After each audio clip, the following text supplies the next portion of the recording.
Oke, ini sudah menunjukkan pukul 13.55. Oke, kita mulai saja untuk pertemuan kita pada siang hari ini. Bismillahirrahmanirrahim. Saya buka dulu. Assalamualaikum warahmatullahi wabarakatuh. Waalaikumsalam Waalaikumsalam warahmatullahi warahmatullahi wabarakatuh. wabarakatuh. Selamat siang kepada adik-adik semua. Semoga selalu dalam keadaan sehat walafiat. Amin. Oke deh, seperti biasa, marilah untuk hari ini kita awali dengan bacaan Al-Fatihah. Saya mulai. Bismillahirrahmanirrahim. Alhamdulillahirabbil alamin. Arrahmanirrahim. Maliki yaumiddin. Iyyaka na'budu wa iyyaka nasta'in. Ihdinas siratal mustaqim. Siratal ladzina an'amta 'alaihim ghairil maghdubi 'alaihim waladdallin. Amin. Oke, semoga dengan bacaan Al-Fatihah tersebut menjadikan acara kita di siang hari ini menjadi lebih lancar tanpa ada suatu halangan apapun. Amin. Oke, seperti biasa, hari ini kita lanjutkan atau kita awali dengan dokumentasi. Jadi silahkan bisa dibuka kameranya.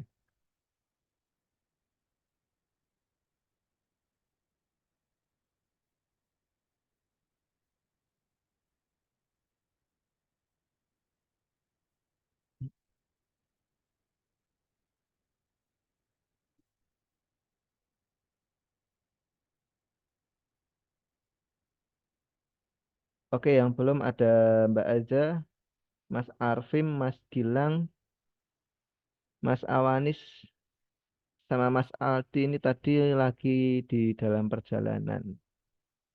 Izin Pak, saya Awanis.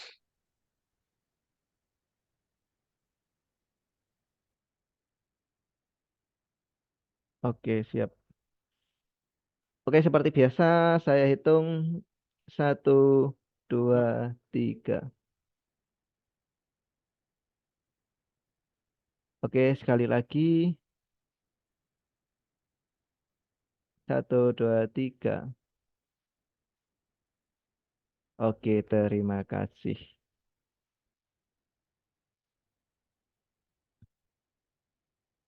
Kemudian kita lanjutkan dengan presensi. Bentar, saya buka dulu untuk filenya.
Oke, hari ini tanggal 17 Mei.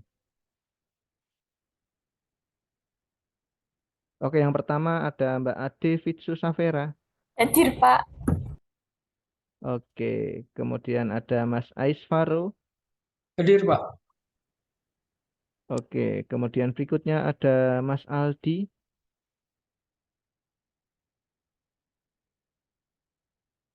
Mas Aldi tadi hadir ya, cuman lagi dalam perjalanan. Kemudian ada Mas Alfon. Hadir Pak. Kemudian berikutnya ada Mbak Aulia Azahra Putri. Hadir, Pak. Oke, kemudian ada Mas Awani Septian Zulfahmi. Hadir, Pak.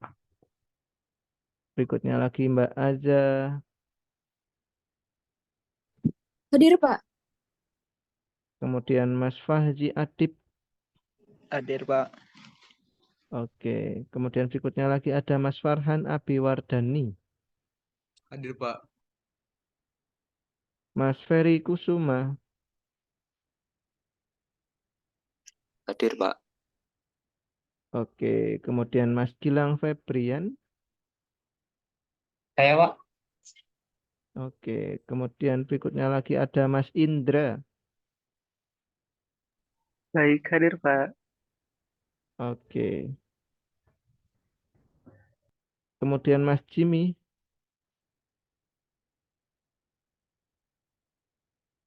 Mas Jimmy apakah hadir, Mas Jimmy? Oke, sepertinya belum hadir. Berikutnya lagi ada Mas Lintang Gemilang.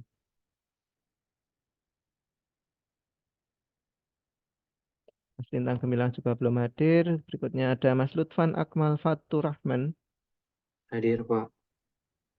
Oke, kemudian Mas Maulana Azhar.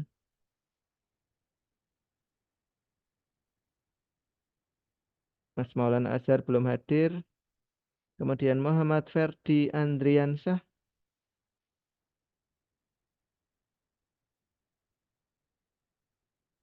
Belum hadir juga. Kemudian Muhammad Taufik Rahmadi.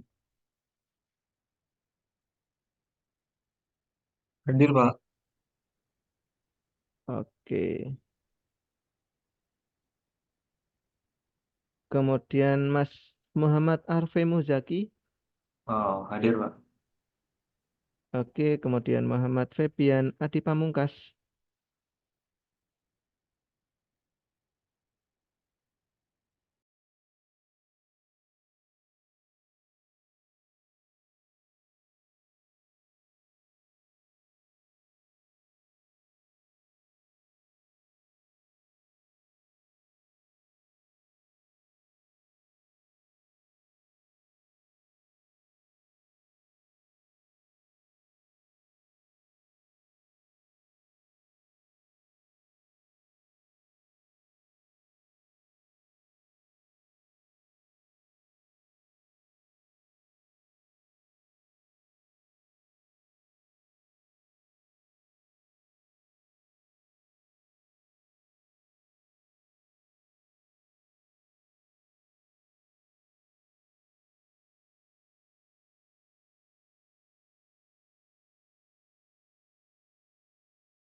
Oke, melanjutkan lagi. Mas Muhammad Febian Adi Pamungkas.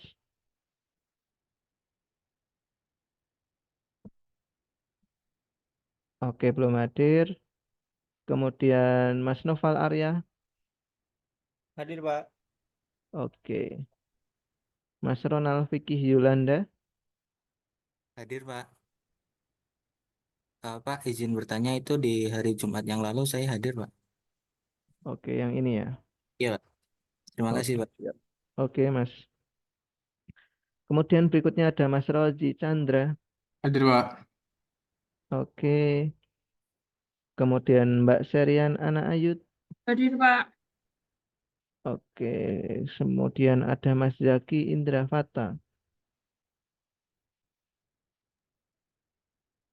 Hadir, Apakah Pak. hadir Mas Zaki? Oke.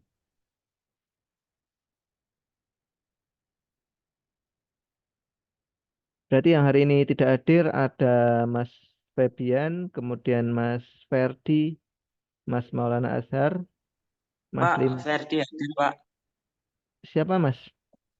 Ferdi, Pak. Muhammad Ferdi. Oke. Berarti yang belum hadir ada Mas Muhammad Ferdi Andriansyah. Bentar. Feb. Oke, salah ya. Yang belum hadir ada Mas Febian, kemudian ada Mas Azhar, Mas Lintang Gemilang, Mas Jimmy. Udah itu aja berarti. Oke, nanti kalau misal sudah masuk, silahkan diminta untuk presensi.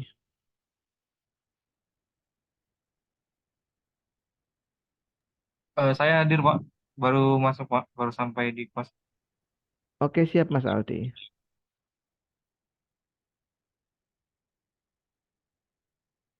Oke, hari ini seperti biasa. Oh ya, tadi ada informasi dari Mbak Safira ya, terkait deadline, kemudian tugas-tugas.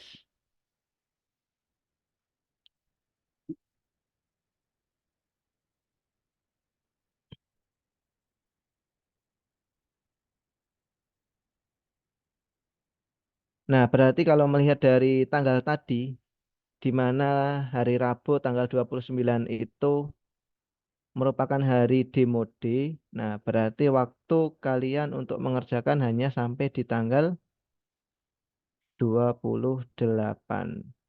Nah, sekarang sudah tanggal 17, berarti masih ada waktu sekitar 10 hari. Jadi tidak ada sampai 2 minggu, jadi hanya masih sekitar 10 hari. Silahkan untuk tugas-tugas yang masih kurang ataupun terkait dengan proyek akhir, silahkan untuk segera dikejar. Nah, kemudian nanti di tanggal 3 Juni nanti akan presentasi proyek akhir. Nah, di mana untuk presentasinya nanti harus ada recording dari alat yang kalian kerjakan dan sudah diupload di YouTube. Nah, lebih baik nanti saat presentasi proyek akhir ini kalau bisa nanti yang view di YouTube itu sudah banyak.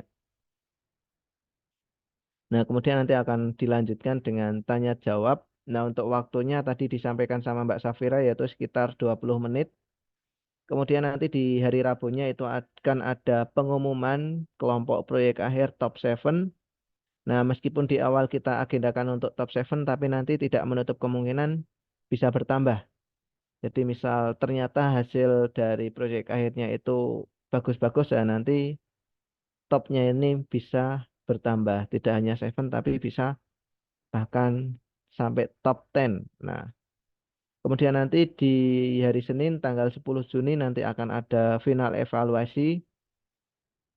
Nah, ini seperti apa ya? Seperti yang kemarin sudah kalian kerjakan. Jadi nanti akan ada apa ya? Ibaratnya ujian akhir. Jadi ujian akhirnya, nah nanti isinya ada pilihan ganda sama isean.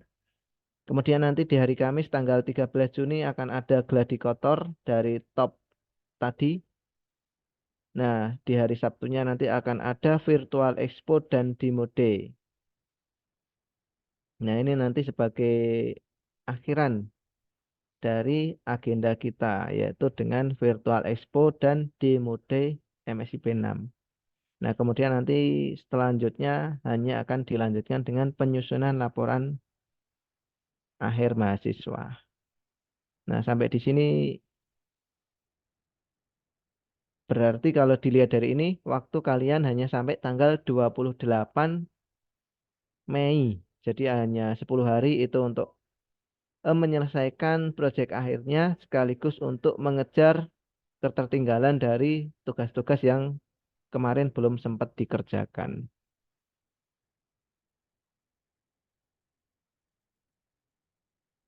Nah, untuk file ini kalian sudah punya belum? Baik, sudah Pak. Sudah, Bapak. Oke, sudah ya. Pak. Oke, kemudian saya lanjutkan dengan cek PowerPoint. Oke, PowerPoint, cek penugasan.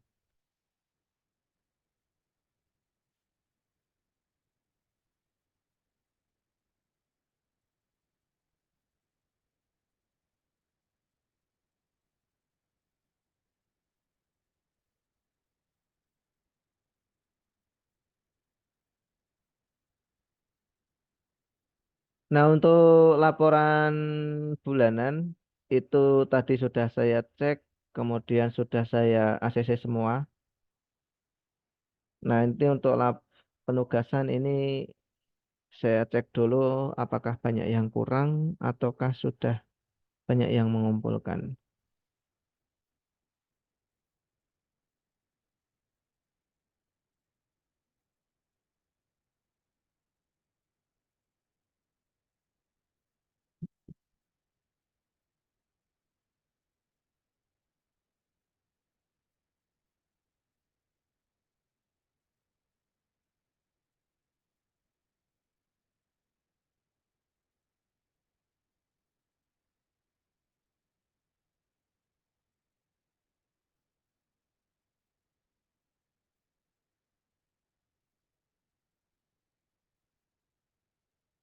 Kok tidak bisa di freeze ya?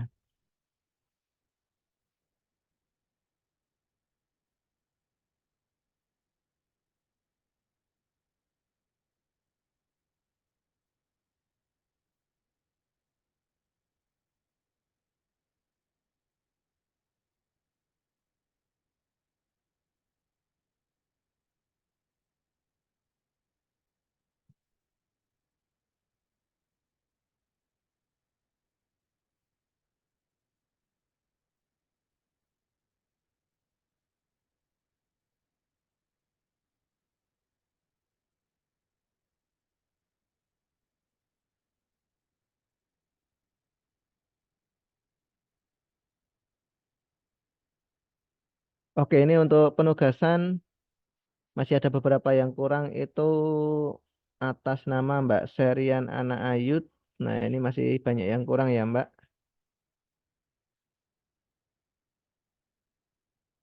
Nah, ini di tanggal 13. Nah, ini masih kurang. Kemudian ini di awal-awal juga ada beberapa yang belum dikerjakan di tanggal 17 April, 18 April, kemudian di tanggal 24, 25 April ini juga belum dikerjakan. Nah, itu kemudian berikutnya lagi ada siapa ini?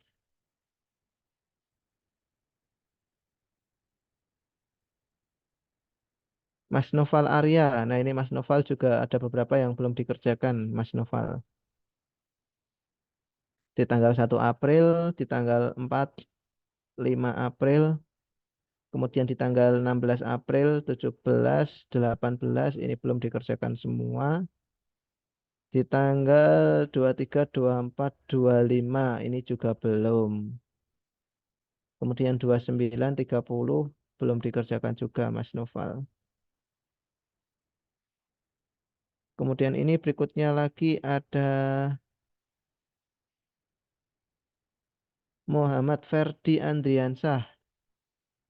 Nah, ini ada beberapa tugas yang belum dikerjakan di tanggal 18-19 April. Kemudian tanggal 25-26 April juga belum dikerjakan.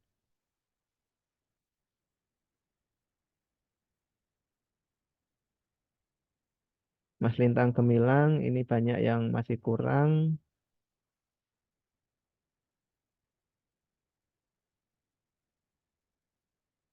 Kemudian berikutnya lagi ada Mas Jimmy Nelson. Mas Jimmy ini yang kurang ada di tanggal 16, 17, 18 April. Kemudian tanggal 24-25 April. Tanggal 2 Mei. Kemudian tanggal 8, tanggal 10, tanggal 15 Mei. Itu juga belum dikerjakan. Kemudian ada Mas Gilang. Nah, Mas Gilang ini juga ada beberapa tugas yang masih kurang. Yaitu di tanggal 25 April, 2 Mei, udah itu, 10 Mei, 15 Mei, kemudian ini di bawahnya.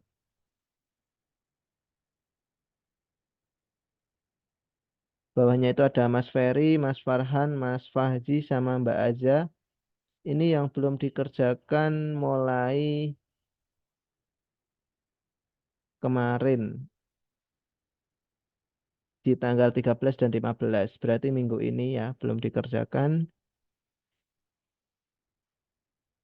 Kemudian ada juga ini ada Mas Alfon Patrick. Ini juga sama. Nah, ini mulai tanggal 24-25 April. Kemudian tanggal 2-3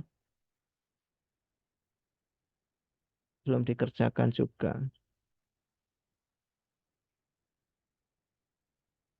Kemudian Mas Aisfaro. Nah, Mas Aisfaro ini juga ada beberapa yang masih belum dikerjakan untuk tugas-tugasnya. Pertama itu di tanggal 25-26 April.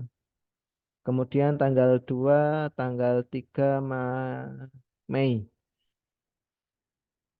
Kemudian tanggal 8, 10, 13, 15 Mei belum dikerjakan semuanya. Nah, mungkin untuk penugasan seperti itu.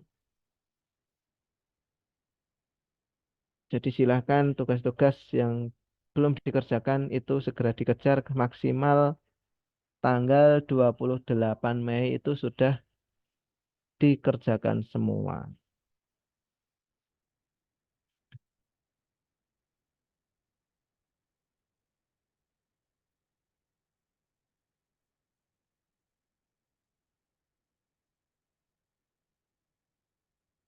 Oke, kemudian ada yang ditanyakan dulu atau sekarang kita lanjutkan untuk laporan tugas akhirnya.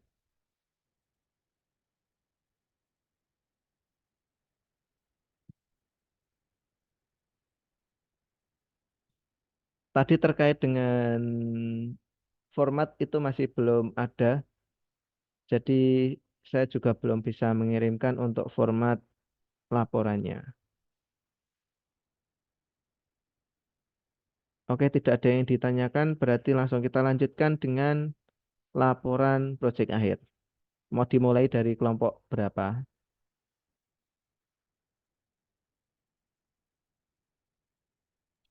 Izin kelompok D dulu, Pak. Oke, silahkan Mas Aiswaro dari kelompok D.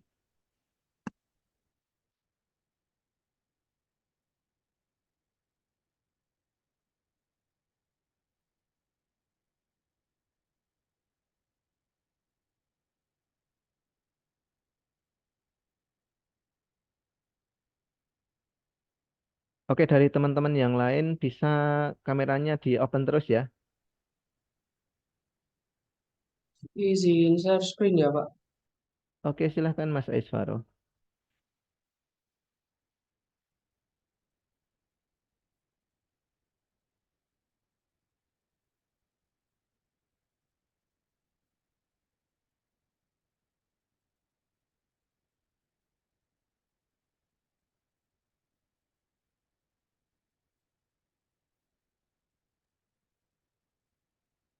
Oke, permisi Pak. Untuk share screen-nya apa sudah terlihat? Oke, sudah terlihat, Mas.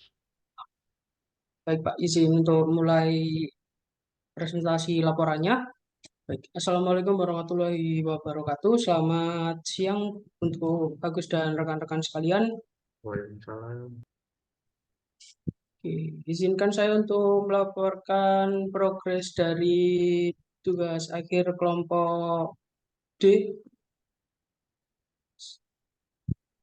Saya akan. Oke. Pertama masuk ke target progresnya dulu untuk ke week 13 atau di minggu ini dari tanggal 12 Mei hingga 18 Mei. Target progres kita ada di pembelian hardware, tahap assembling hardware-nya dan juga ada persiapan untuk servernya ya.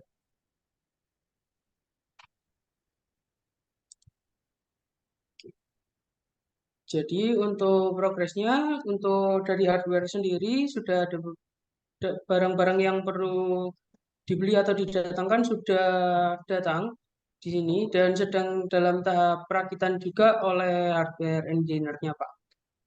Dan juga mungkin di sini saya masukkan ada flowchart untuk penggunaan device ini Pak. Nanti ada lebih jelasnya di slide-slide selanjutnya untuk melihat lebih jelasnya.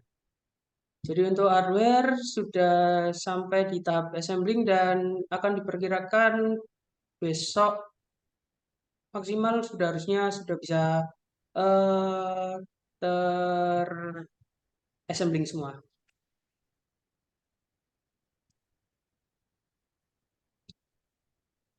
Oke, dilanjutkan untuk firmware di sini karena kemarin ada masukan dari Pak Agus, jadi ada penambahan program yaitu penambahan kartu baru menggunakan Mastercard. Jadi nanti untuk penambahan kartu baru tidak perlu memprogram ulang, jadi bisa langsung ditapkan di RFID-nya untuk pendaftaran kartu yang barunya. Dan pada software di sini untuk softwarenya kita di aplikasi sudah hampir mencapai 100%, sudah di angka 90%-an untuk tampilan aplikasinya. Jadi untuk aplikasi loginnya nanti akan seperti ini dan untuk menunya seperti ini. Di sebelah sini ada tampilan baterainya dan ada controlling untuk pembuka solenoid atau pembuka kunci dari aplikasinya. Dan juga ada di sini flowchart-nya juga untuk menggunakan aplikasinya nanti. Untuk gambar-gambar ini nanti ada lebih jelasnya di slide selanjutnya juga ya Pak.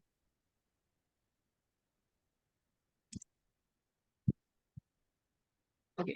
Tadi untuk target progres di minggu ini sudah hampir 100% tercapai.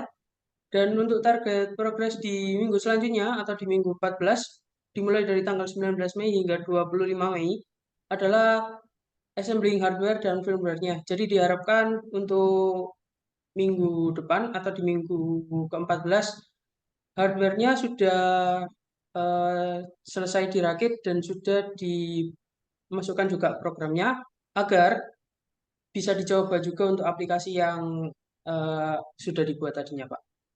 Seperti itu.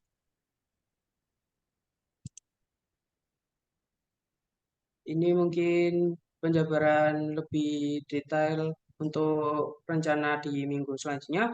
Perakitan hardware hingga finish. Ada percobaan firmware yang akan dimasukkan ke hardware, percobaan server, jadi nanti kita cek server database-nya, hingga final app dan percobaan apps-nya juga. Seperti itu. Untuk laporannya sampai di sini Pak. Bisa saya kembalikan lagi ke Pak Agus. Terima kasih. Oke, siap. Terima kasih, Mas Aisfaro. Bisa ke slide berikutnya, Mas. Coba, saya ingin lihat yang Baik, Pak. tadi katanya ada. Nah, itu. Oke, di sini untuk lebih jelas dari flow chart-nya ya, Pak.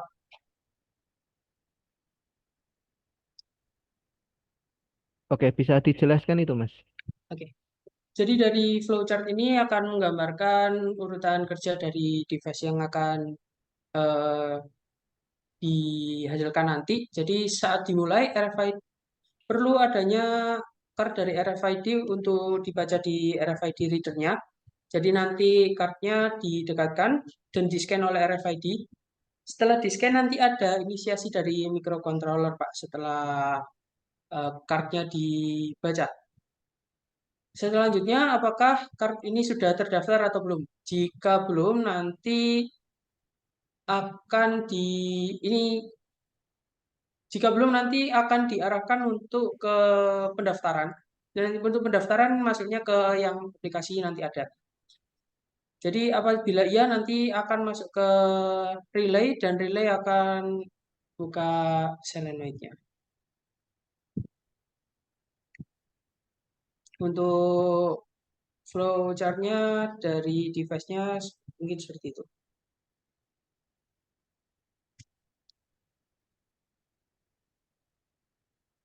Oke, berikutnya lagi. Oke. Berikutnya di sini ada dari skematiknya, Pak. Kemarin ada sedikit revisi dari magnetik yang ada di sebelah sini sebelumnya. Jadi kesepakatannya dari magnetik tersebut dihilangkan, jadi tidak digunakan, Pak. Untuk selebihnya masih sama seperti yang sebelumnya. Oke, berarti itu di kunci pintunya itu tidak ada displaynya ya, atau indikator misal ini kartu sudah terdaftar atau belum. Iya, Pak. Jadi untuk display atau indikator eh, ada sedikit masukan sebenarnya kemarin untuk penambahan buzzer, tapi masih belum diinisiasi. Jadi mungkinnya masih ada sedikit tambahan untuk indikator saat kartunya gagal masuk ataupun penambahan kartunya nanti, Pak. Seperti itu. Oke, jadi silakan nanti bisa ditambahkan ya. Jadi Baik. kita tidak hanya bisa monitor itu hanya lewat HP, tapi bisa juga lewat alat yang ada di situ. Jadi misal kita membuka pintu, nah ini tuh sebenarnya bisa terbuka atau tidak. Nah itu kan kita nggak tahu karena tidak ada indikator di situ apakah kartunya itu gagal terbaca atau seperti apa. Nah terus tambahan lagi Mas Aiswaro. Nah di dalam aplikasi itu sudah ada recordnya belum?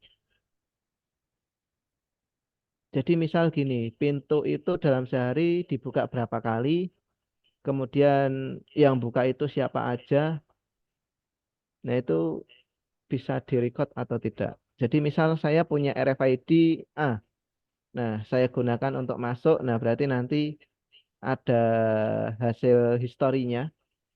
Jadi si A ini tadi masuk masuk ke apa ya? Masuk ke pintu jam sekian. Oke, untuk itu masih belum ada, Pak. Mungkin bisa ditambahkan nantinya, ya, Pak. Oke, siap. Coba ke slide berikutnya, Mas Aiswaro. Oke, selanjutnya ada di flowchart dari aplikasinya ini. Oke, berarti itu antara aplikasi sama RFID itu tidak ada hubungannya ya? Atau ada? Dari aplikasi sama RFID tidak ada, Pak. Jadi di aplikasi itu untuk displaynya nanti hanya ada display dari monitoring baterai sih, Pak. Oke, berarti di aplikasi hanya ada info monitoring baterai sama tombol untuk Controlling buka. membuka ya? Iya. Iya. Nah, itu tadi kalau bisa nanti ditambahkan. Jadi username itu dia sudah terhubung dengan RFID A.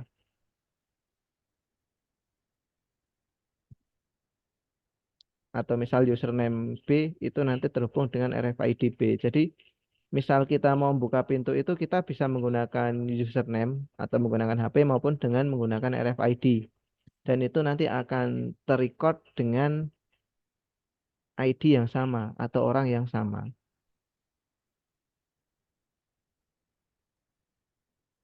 Oke, baik Pak. Untuk masukannya saya tampung dulu. Oke, Terima siap. kasih. Oke, berikutnya lagi, Mas. Oke, untuk berikutnya ini adalah tampilan dari aplikasinya nanti Pak. Oke, next lagi. Sudah habis. Sudah di slide Mm. terakhir. Itu status aman itu maksudnya seperti apa? Oke. Di status ini lebih ke arah status baterainya Pak. Hmm. Jadi nanti statusnya akan mengikuti dari daya baterai yang masih tersisa di sini. Jadi apabila nanti daya baterainya memang sudah akan habis, maka statusnya akan berubah jadi baterai habis atau tinggal dibutuhkan penggantian baterai atau apa. Oke. Berarti sementara untuk masukannya itu dulu, Mas. Jadi nanti kalau bisa di aplikasi itu nanti tampilannya ada historinya. Jadi, oh tadi si A masuk lewat pintu itu jam 9, kemudian si B masuk jam 10, seperti itu. Jadi ada hubungan antara akun yang ada di aplikasi itu dengan RFID-nya. Oke, mungkin sementara itu dulu dari saya untuk kelompok D. Nah, mungkin dari teman-teman ada yang ingin menambahkan bisa disampaikan.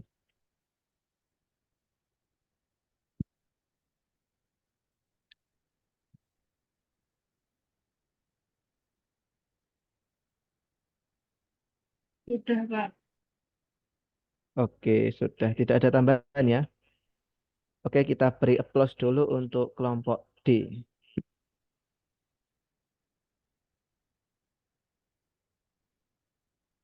Oke, izin untuk mencukupkan presentasi hari ini ya Pak. Oke, silahkan Mas Aiswaro. Oke, terima kasih bagus dan juga rekan-rekan sekalian, saya izin untuk undur diri. Wassalamualaikum warahmatullahi wabarakatuh. Terima kasih. Waalaikumsalam Waalaikumsalam warahmatullahi warahmatullahi wabarakatuh. wabarakatuh. Oke, berikutnya dari kelompok mana yang sudah siap? Baik, Kak. Dari kelompok A aja, Pak. Oke, silakan Mas Indra.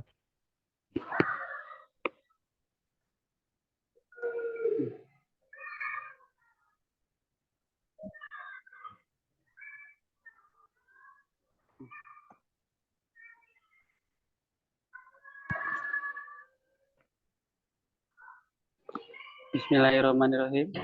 Assalamualaikum warahmatullahi wabarakatuh. Waalaikumsalam warahmatullahi. Waalaikumsalam warahmatullahi wabarakatuh. Mas Indra bisa dibuka kameranya?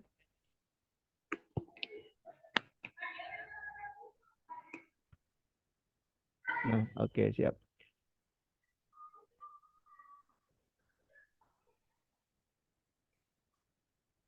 Sebelumnya izin share screen terlebih dahulu, Pak.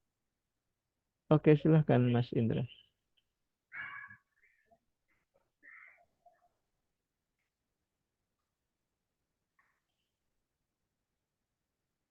Oke, teman-teman yang lain bisa dibuka juga ya kameranya. Ada Mas Aiswaro, Mbak Ade, dan yang lainnya juga.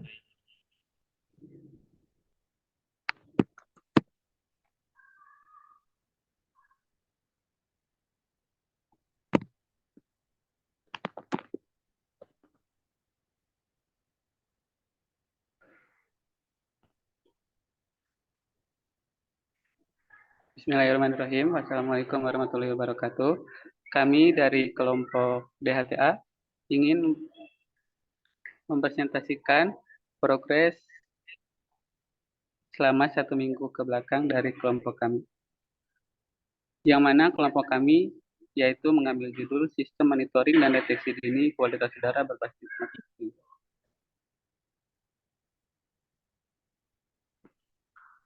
Berikut rincian kegiatan yang telah kami laksanakan dalam kegiatan seminggu ke belakang. Yang pertama yaitu adalah diskusi offline yang dilaksanakan pada hari Minggu yaitu membahas mengenai perakitan dan testing alat. Dan di hari kedua, yaitu di hari Senin, kami diskusi mengenai testing dan building alat dan aplikasi. Yang mana dalam kegiatan ini kami mengintegrasikan atau mencoba mengirim data dari alat ke aplikasi. Selanjutnya, di hari selanjutnya, yaitu kami melakukan diskusi mingguan, yaitu di hari Selasa, yaitu mengenai testing dan building aplikasi. Selanjutnya di hari Rabu, yaitu diskusi revisi flowchart dan skematik. Di hari selanjutnya, yaitu di hari Kamis, yaitu diskusi pembuatan domain aplikasi. Dan tadi pagi kami melakukan diskusi yaitu mengenai pembuatan desain 3 dimensi dan persiapan presentasi.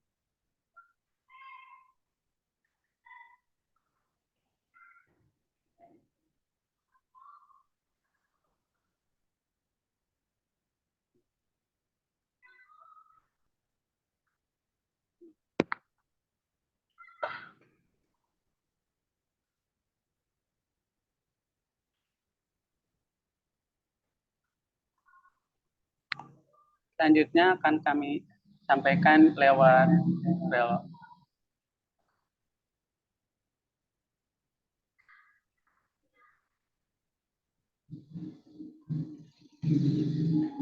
Rincian kegiatan yang telah kami laksanakan selama 1 minggu, yaitu diawali dari hari Minggu. Ini.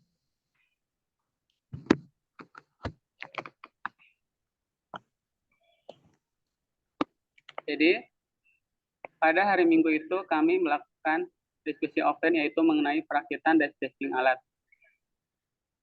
Yang mana kegiatan ini dilaksanakan di rumahnya Kak Farhan.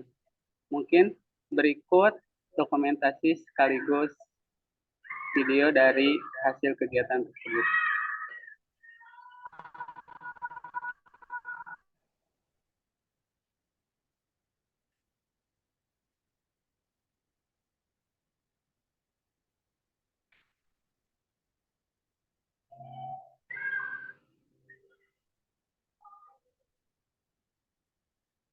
Selanjutnya dilanjutkan pada hari Senin, yaitu kami diskusi mengenai testing dan building alat ke aplikasi. Ini adalah rincian dan dokumentasi dari kegiatan pada hari Senin.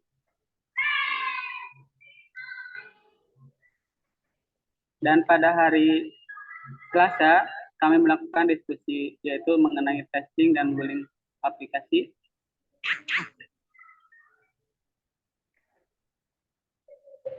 Mungkin untuk lebih jelasnya, saya akan mendemokan sebuah aplikasi yang telah kami rancang, meskipun dalam proses pengembangan.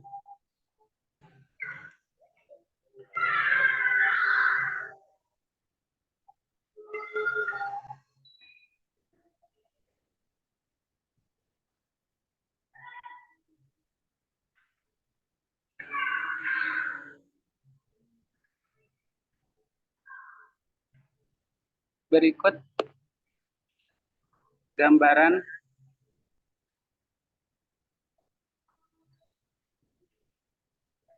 bentar.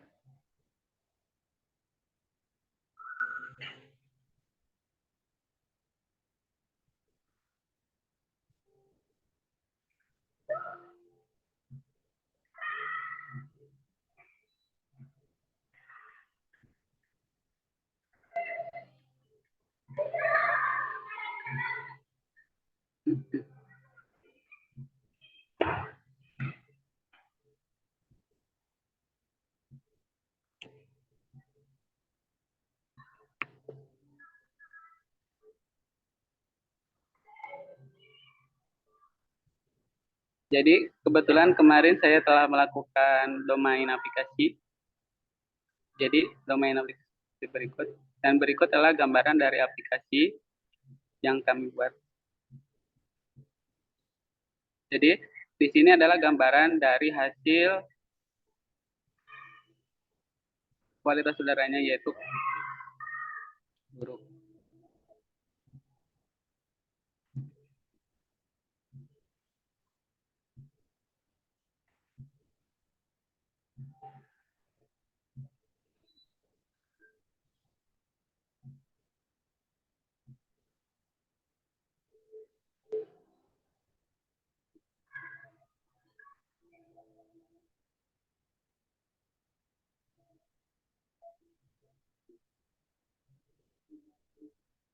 Berikut adalah hasil percobaan proses pengiriman data dari database ke aplikasi.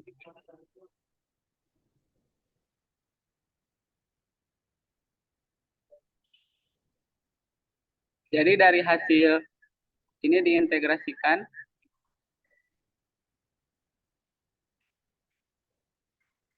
Jadi dari hasil data ini diintegrasikan ke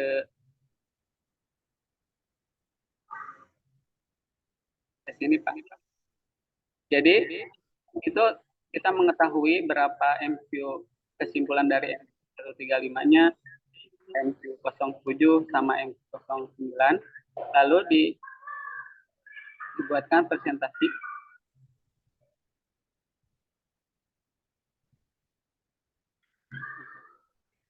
Seperti ini, Pak. Jadi high quality index-nya yaitu adalah 2,986.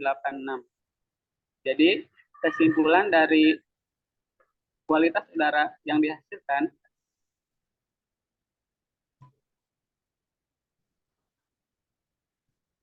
itu adalah udara tidak sehat.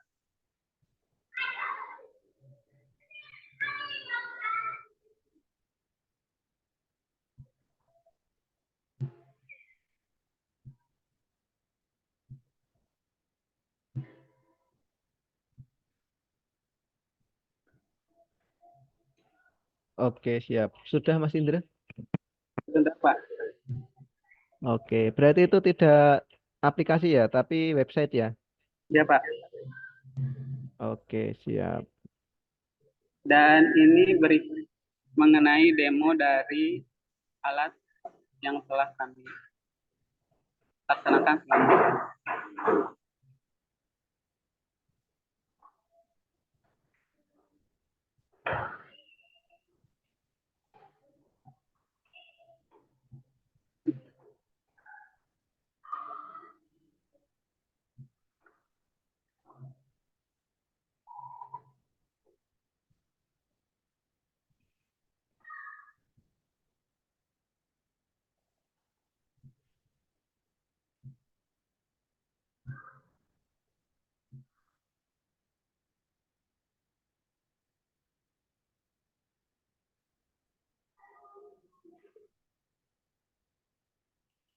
Dan pada hari ini melaksanakan yaitu revisi dari masukan pada minggu sebelumnya, yaitu mengenai flowchart dan sistematik. Yang mana dalam kami ini mengambil opsi yaitu penambahan LCD, dan yang telah dijelaskan sebelumnya yaitu ketika sensor atau hasil kualitas udaranya itu baik, maka sebajar itu menyala 1 kali. Dan ketika kualitas udaranya itu sedang, maka bajarnya itu menyala 1 kali. Begitu juga ketika kualitas udaranya buruk, maka kualitas bajarnya itu menyala 3 kali. Dan ketika kualitas udaranya berbahaya, maka menyala terus. Untuk gambaran dari prosesnya seperti ini.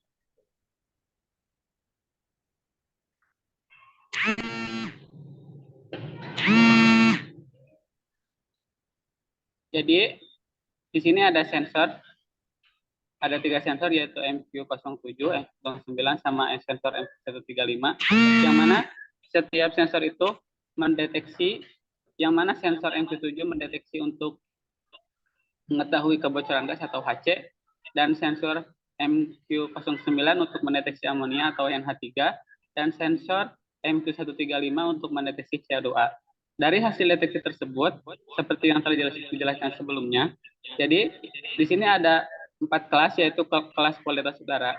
Jadi ketika kualitas udaranya baik, maka fajar menyala 1 kali, udara sedang fajar menyala 2 kali, udara buruk menyala 3 kali, dan kualitas udara berbahaya terus menyala. Dari hasil tersebut, mengirim data ke aplikasi dan menampilkan data deteksi di LCD.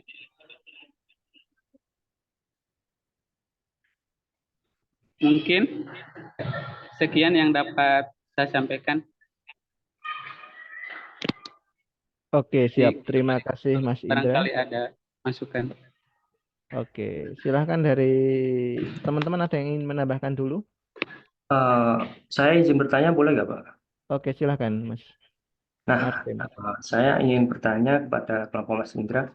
Kelompok Mas Indra ini kan membuat sistem untuk mendeteksi kualitas udara ya, Mas. Nah, di sini kelompok Mas Indra menggunakan 3 sensor tadi yang sudah disebutkan. Nah, saya ingin bertanya untuk alat apa yang digunakan dari kelompok Mas Indra sebagai pembanding dari pengukuran sensor yang Mas Indra gunakan.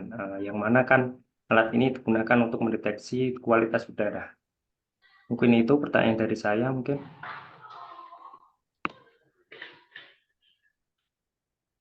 Mungkin barangkali boleh diulang pertanyaannya. Kebetulan di sini agak kurang jelas. Mungkin saya ingin bertanya alat apa yang Mas Indra gunakan sebagai pembanding atau referensi dari pengukuran data sensor yang sudah kelompok Mas Indra pakai dari ketiga sensor tersebut. Oh, ya baik. Mungkin izin menjawab, mungkin untuk jawaban dari pertanyaan Kak Apim, terima kasih sebelumnya. Yaitu yang jadi pembandingan yaitu adalah sensor MQ135. Yang mana sensor MQ135 ini yaitu sebenarnya bisa mendeteksi atau menghasilkan dari ketiga hasil yang dideteksi. Contohnya dari MQ1007 itu mendeteksi kebocoran gas. Sebenarnya MQ135 juga bisa mendeteksi hal tersebut.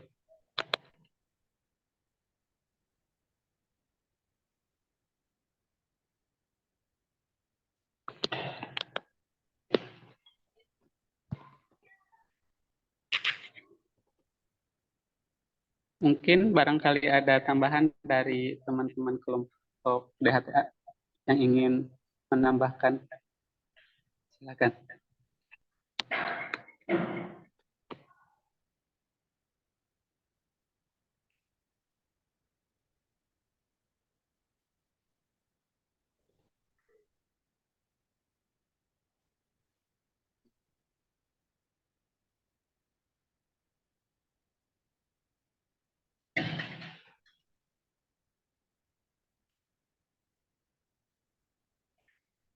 Mungkin dikembalikan ke Kak Arpim, apakah jawabannya udah puas atau ada yang ingin ditanyakan kembali? Mungkin untuk saran saya kepada Mas Indra, kelompok Mas Indra mungkin bisa ditambahkan Mas untuk alat. Misal gini, saya kan ingin menggunakan sensor tegangan. Nah, untuk alat pembanding yang saya gunakan untuk pengukuran sensor tegangan tersebut itu kan multimeter ya Mas. Nah, untuk membanding dari sensitivitas dari sensor tegangan tersebut. Nah, mungkin saya punya saran kepada kelompok Mas Indra untuk menambahkan dari referensi alat tersebut sebagai pembanding itu Mas. Ya, baik. Agar pengukurannya lebih tepat nih.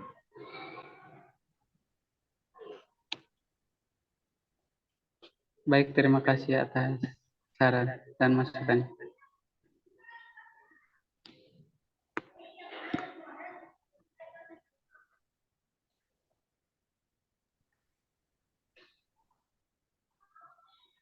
Mungkin dikembalikan kepada Pak Agus, barangkali ada masukan dan saran.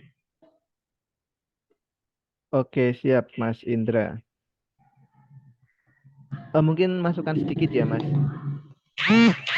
Tadi kalau saya lihat di video demo alatnya, nah itu LCD kan hanya digunakan untuk menampilkan hasil pembacaannya. Nah di situ belum ada hasil dari kondisi udaranya. Jadi kalau bisa nanti, nah LCD itu tidak hanya langsung menampilkan kayak gitu, tapi juga ada apa ya, ibaratnya ada pembukanya, misal welcome alat apa, Oh iya siap Pak. kemudian baru nanti ada hasilnya, misal 1 detik menampilkan hasil pembacaan, kemudian 1 detik menampilkan kualitas udaranya. Baik Pak. Kemudian untuk programnya itu ada di Trello tidak, Mas? Ada Pak di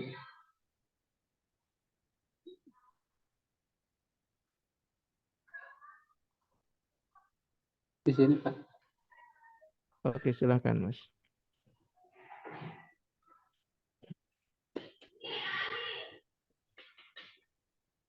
Kebetulan Pak, ya jadi yang jadi kendala tim kami ini yaitu sekarang itu lagi proses pengiriman data dari dari alat ke database-nya Pak. Kebetulan kalau dari database ke aplikasi itu kan udah nampil. Tapi saya ini sekarang lagi proses pengiriman data dari alat ke database-nya Pak. Ini masih pertanyaan yang cukup sulit. Oke, siap.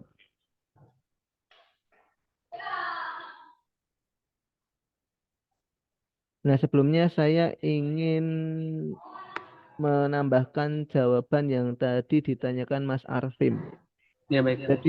Jadi gini Mas Arfim, yang namanya sensor, terutama untuk sensor-sensor digital, nah itu kan pasti sudah ada yang namanya kalibrasi. Contohnya gini, misal kita menggunakan sensor ultrasonik.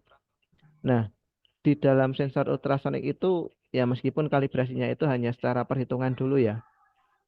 Jadi secara teori dengan menggunakan kecepatan suara, nah nanti ketemu jarak. Nah, yang namanya sensor digital itu seperti itu. Jadi dari pabrikannya itu memang sudah ada kalibrasinya, Mas. Berbeda dengan sensor tadi apa tegangan. Nah, sensor tegangan itu sebenarnya bisa dirumus kalau misal kita menggunakan komponen-komponen yang apa ya, ibaratnya itu nilainya fix. Karena ketegangan itu kan dia komunikasinya menggunakan komunikasi ADC. Jadi analog digital converter. Jadi ada perubahan tegangan 0,01 pun itu akan terbaca atau akan mempengaruhi dari hasil pembacaan. Tapi kalau sensor-sensor yang digunakan ini itu adalah jenis sensor digital yang dimana komunikasinya tidak menggunakan komunikasi analog, tapi menggunakan komunikasi digital. Jadi memang untuk kalibrasi itu sebenarnya sudah dari alatnya. Jadi misal kita menggunakan alat dari A itu nanti nilai yang digunakan itu pembaginya berapa. Nah itu biasanya sudah ada standarnya sendiri, Mas. Meskipun itu akan lebih baik lagi misal kita kalibrasi sendiri.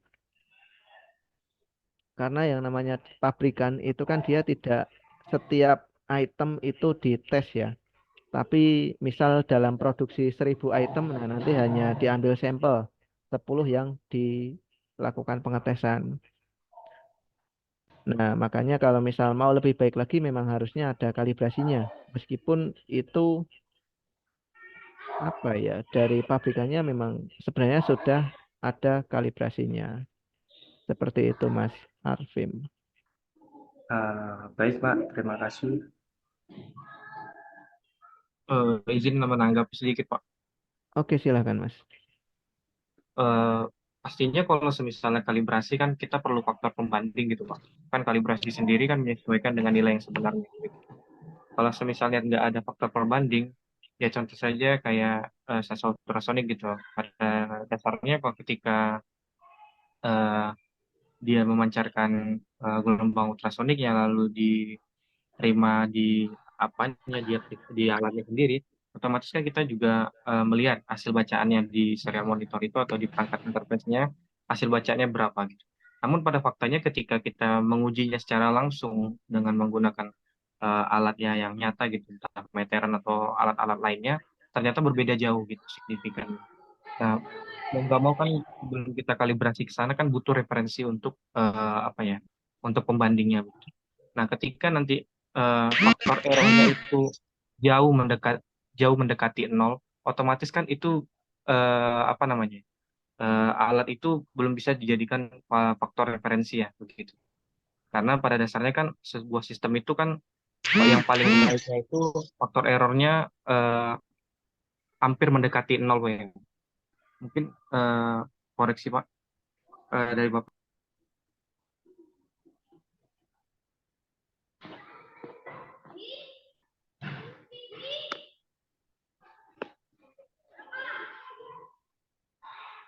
Oke, siap-siap Mas Arfim.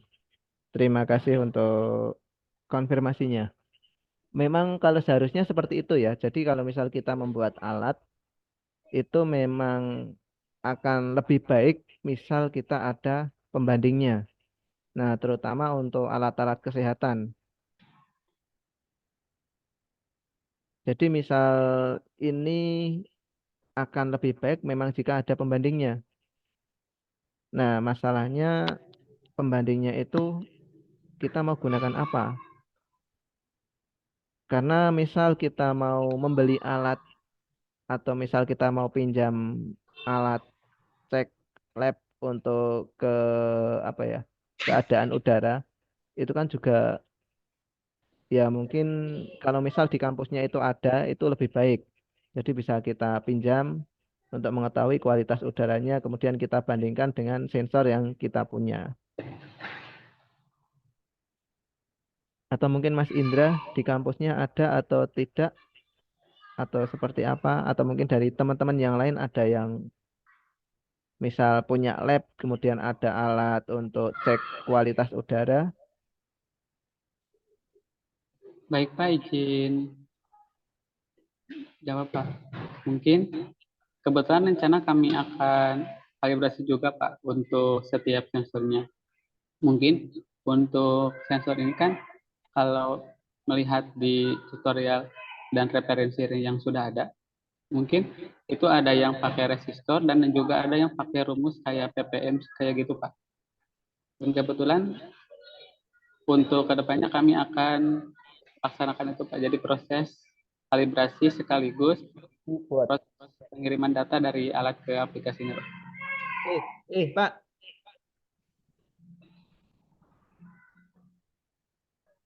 Oke, siap Mas Indra. Oh iya Pak, tambahan lagi Pak. Oke, Mas Aldi. Tadi kan sebenarnya saya juga mengikuti ya perkembangan dari progres DHTA ini ya, karena orangnya juga setiap apa ada perkembangan di sosial medianya gitu. Dan beberapa waktu yang lalu juga dari kelompok DHTA ini juga ada beberapa lomba ya. Jadi mengenai itu yang tadi itu sangat perlu sekali untuk dilakukan ya pengujian. Dan lalu tadi itu sedikit ada mungkin ini ya sedikit tambahan ya ketika buzzer itu tadi kualitas baik itu menurut saya seperlunya kayaknya nggak usah dibuat ya buzzer dalam keadaan hidup satu kali itu karena seketika nanti sedikit ambigu ya untuk menentukan ketika kualitas udara itu baik apabila buzzer bunyi itu ambigu dan tidak tanya. Jadi ambigu ini maksudnya jadi orang bisa merasakan itu bagi yang nggak tahu alatnya nanti dia mengatakan bahwasanya alat itu masih dalam keadaan nggak baik ya kualitas udaranya. Jadi untuk kualitas udara yang baik pada kualitas udara yang baik itu untuk hidupnya buzzer itu nggak usah diituin. Jadi yang hanya mulai dari kualitas sedang, menengah itu sampai buruk itu baru dihidupin buzzernya gitu. Baik, Tadi kan terima kasih atas masukan. iya itu aja sih mungkin karena yang dibahas ini juga terkaitannya ke lingkungan ya. Iya, iya. Jadi memang perlu sekali untuk pengakuratan datanya gitu. Kalau misalnya data yang kita tampilkan itu nggak sesuai dengan pada faktanya kan, otomatis nanti apa ya orang bisa kecolongan gitu. Contohnya ketika alat kita mendeteksi apa namanya pada saat ini kualitas udaranya baik, ternyata di situasi saat itu kondisi lapangannya buruk gitu kan. Kayak tadi saya katakan perlunya ada apa namanya itu referensi yang utuh gitu untuk membandingkan nilainya. Karena semakin jauh nilai errornya, semakin besar nilai errornya, otomatis sistem itu belum bisa dijadikan pedoman gitu. Tapi perkembangan dari kelompok ini untuk progres-progres karya ilmiah cukup bagus tambahan supaya nanti karya-karya ilmiah yang diajukan atau perlombaan yang diikuti saat ini bisa mencapai suatu hal yang bagus ya. Jadi achievement dari kelompok A. Baik, Kak, terima kasih atas masukan.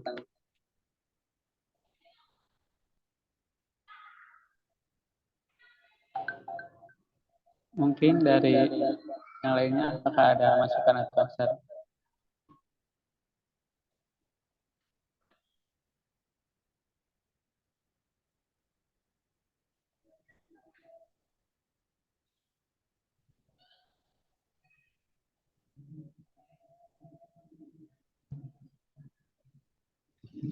Mungkin dikembalikan lagi ke Pak Agus. Oke, siap. Terima kasih Mas Indra. Jadi itu ya, dari masukan teman-teman juga silahkan nanti untuk dicatat dan dilaksanakan. Baik, Pak. Oke. Kalau dilihat dari persentase alatnya sekarang sudah berapa persen Mas Indra?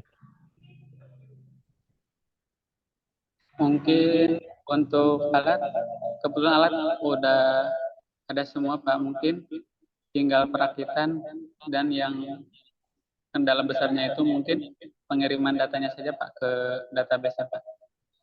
Mungkin bisa dikatakan 60%, baru 60%.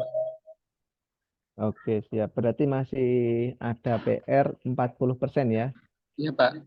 selama 10 hari ke depan. Oke, bisa dikejar?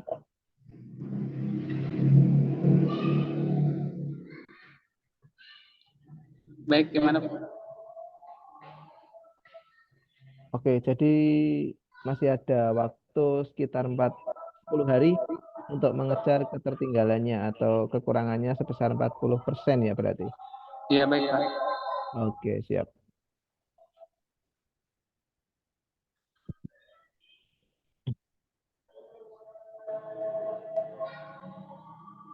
Kemudian ini yang di Trello, ini untuk to-do-nya ini hanya tinggal satu ya, pembuatan konten Instagram dan Facebook.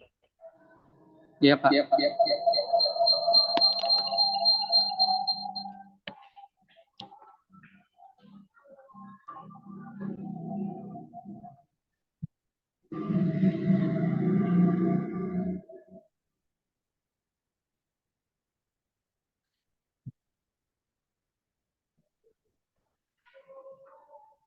Oke, siap. Mungkin untuk sementara ini dulu dari Mas Indra. Kita beri aplaus untuk kelompok A dari Mas Indra dan kawan-kawannya.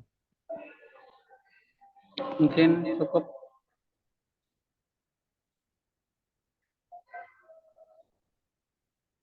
Apakah ada masukan lagi, Pak, dari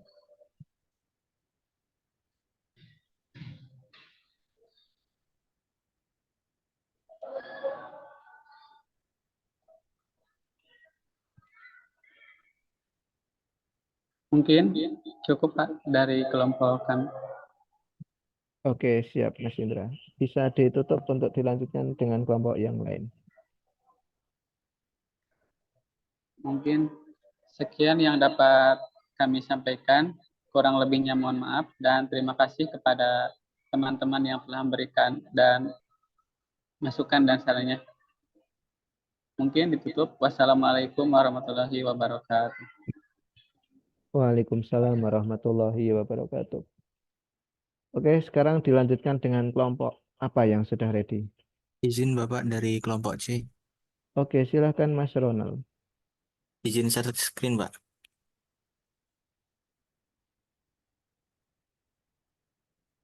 Apakah share screen saya sudah terlihat, Pak? Oke, sudah Mas Ronald. Baik, Pak. Izin masuk tanpa salam. Di sini saya ingin menjelaskan sedikit tentang revisi yang kemarin, Pak, terkait eh, timeline kegiatan proyek akhir dari kelompok C, Pak. Untuk perbaikannya mungkin di bagian bulan April dan Mei ini ya, Pak ya. Jadi untuk di poin nomor 3 sampai poin nomor 5 itu penyusunan rencana dan desain sistem pengembangan perangkat pengembangan perangkat keras dan perangkat lunak, pengujian dan pemeliharaan dan implementasi dan integrasi di bulan April dan Mei sampai minggu kedua ini, Pak. Oke. Dan juga di sini saya akan menjelaskan terkait mm,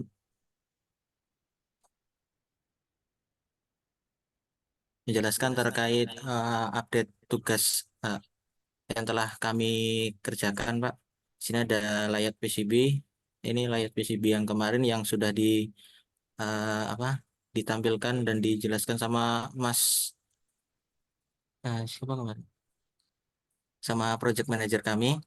Dan juga ini ada pengetesan sensor-sensor yang kami gunakan, Pak, di alat kami. Itu ada tes sensor turbidity-nya. Tampilannya seperti ini, Pak. Dan juga ada pengetesan sensor DS18B20 atau sensor suhunya untuk codingannya di sini, Pak.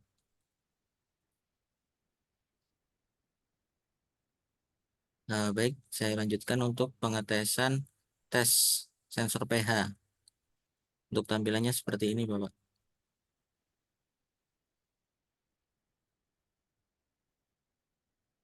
Dan ini ada uh, kode loading screen yang telah dibuat.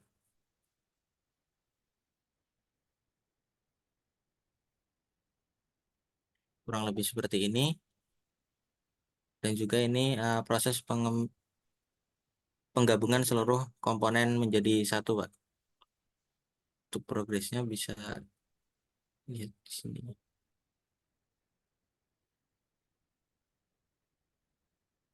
Dan juga untuk UI UX sendiri itu sedang melakukan pengimplementasian home screen. Untuk saat ini mungkin itu saja, Pak, yang bisa saya jelaskan dari teman-teman kelompok C. Ada yang ingin ditambahkan? Baik, di sini saya coba tambahkan. Mengenai pengujian sensor-sensor itu sebenarnya itu sudah kami lakukan di beberapa hari yang lalu, Pak, di minggu-minggu yang lalu, Pak ya. Cuman pada saat itu kami mengujinya pada penggunaan mikrokontrol ISP8266. Ternyata pada saat penggabungan kemarin eh, ada sebuah sensor yang terkendala dan tidak terbaca di mikrokontrolnya. Terbaca namun memiliki nilai yang kurang signifikan, gitu. Jadi untuk sebagai pembandingnya ketika itu kami mencoba membandingkan dengan eh, kami terkendala pada waktu itu di sensor ultrasonik ya, untuk sensor mendeteksi ketinggian air. Jadi mengenai hal itu kemarin itu untuk pembacaannya nggak normal dan transfer datanya terlalu cepat begitu. Jadi perubahan data yang dihasilkan eh, terlalu jauh gitu, sehingga menghasilkan faktor error yang begitu jauh, yang jauh dari nol. Maka karena itu setelah dievaluasi ternyata permasalahannya di mikrokontrolnya begitu. Mungkin saja ada beberapa GPIO di dalamnya yang kurang baik komunikasi serial antara hardware-nya dengan mikrokontrolnya begitu. Nah, jadi diputuskan kemarin kami untuk mengubah mikrokontrolnya ke SP32. Jadi mengenai pengujian ini dari segi source code-nya atau dari segi codingannya otomatis ada yang berubah. Dikarenakan ada beberapa library mungkin yang nggak sesuai dengan mikrokontrolnya gitu. Mungkin ada beberapa yang masih sama dan ada beberapa yang perlu direvisi. Jadi untuk hal itu kami kemarin itu mengevaluasi lagi dan tadi malam dan 2 hari kebelakangan ini kami udah berhasil untuk mengcompare semua semua sensornya menjadi bisa terbaca lagi begitu dengan normal. Nah, untuk saat ini kami sudah mulai angsur-angsur untuk menggabungkan mulai dari sensor ultrasonik ke OLED, lalu nanti disusul dengan sensor turbidity-nya, Lalu untuk beberapa sensor lainnya lagi nanti akan dikomunikasikan juga ke OLED-nya begitu Pak. Lalu ketika semuanya sudah terintegrasi, baru kita mulai nanti untuk komunikasikan datanya ke Firebase begitu. Untuk pengerjaan UI UX saat ini sudah pada tahap untuk pengkodingan atau pembuatan blok-blok diagramnya di bagian loading screen Pak ya, dan login dan loading screen-nya. Jadi untuk proses home screen untuk penampilan datanya menunggu dari hasil penggabungan ini selesai begitu. Untuk revisi timeline kegiatan ini kami lakukan revisi sesuai dengan ketentuan yang saya sampaikan kemarin, bahwasanya dikarenakan ada permasalahan yang lalu terkait mikrokontrol itu, jadi di sini terkendala di waktu yang mungkin sangat terpepet ya kalau kita timeline kegiatannya diatur ke timeline yang sebelumnya begitu. Jadi sesuai dengan ketentuan kemarin bahwasanya kami merembukan bahwasanya memaksimalkan hari ini menjelang sebelum demo day dimulai begitu. Mungkin gitu Pak Agus. Oke, siap. Terima kasih Mas Aldi. Oke, kalau misal di persentase sudah berapa persen Mas untuk alatnya sekarang? Mungkin kalau dipresentasikan udah 80% Pak ya. Untuk saat ini hanya menunggu UI UX selesai dan ini penggabungannya ini dalam tahap penguji coba seluruhnya untuk digabungkan Pak gitu. Kalau misalnya dari kedua belah pihak kedua pekerjaan udah selesai, jadi kita tinggal 5%-nya tuh tinggal mengintegrasikannya aja lagi sih Pak untuk penggabungan. Oke, berarti bisa selesai ya sampai nanti akhir Mei. Insya Allah selesai Pak. Mudah-mudahan dalam beberapa hari ini kami udah selesai untuk penggabungan Pak. Oke, siap Mas Aldi. Oke, mungkin dari teman-teman ada yang ingin menambahkan atau ingin bertanya. Misi Pak, saya mau nambahin sebagai basic engineer, saya sendiri masih mengalami sedikit kesulitan untuk membuat kodenya, ya, terutama untuk autentifikasinya yang ke Firebase-nya itu jadi untuk login dan segala macamnya itu saya masih mengalami kesulitan karena ya kembali lagi eh, untuk visual coding kan macam-macam ya, eh, caranya macam-macam untuk ininya, dan kebetulan yang cara yang saya pilih itu ternyata kurang cocok gitu, jadi kemungkinan akan ada yang saya ubah lagi. Dan untuk sebagai tambahan untuk home screen sendiri ini masih saya kejar pembuatannya. Kemarin sudah ada draftnya kan, dan ini tinggal saya implementasikan aja ke aplikasinya gitu Pak.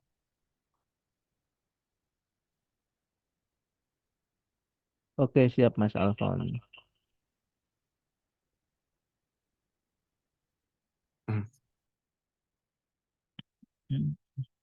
Berarti untuk progres ini dilanjutkan dulu ya. Karena saya juga mau menambahkan pertanyaan atau mau mengomentari juga masih belum ada yang mau dikomentari untuk saat ini. Jadi silahkan untuk softwarenya itu diselesaikan dulu sehingga nanti saya bisa melihat hasilnya. Oke, siap baik Pak. Oke. Nah, mungkin Ini Pak, oke silahkan Mas. tadi saya Pak, mau maaf sebenarnya Pak karena tadi terkendala baru nyampe kampus, nah, jadi saya lambat join Pak tadi Pak. Mohon Oke, maaf Pak ya. Maulana Azhar. Saya presensi Ya, dulu ya Mas. baik Pak.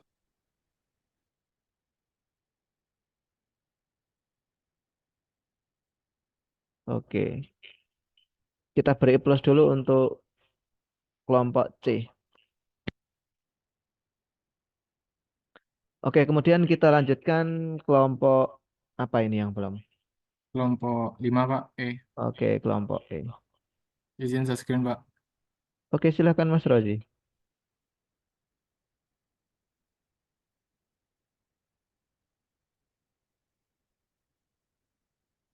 Baik Pak, apakah udah share screen saya udah terlihat? Oke, sudah Mas. Baik Pak, kalau saya akan mempresentasikan proyek akhir kami yaitu mengenai progres kami yang kedepannya yang dari presentasi kemarin yaitu sekarang udah perancangan alat, perancangan komponen. Berikut gambaran komponen yang udah dipasang di PCB kami Pak.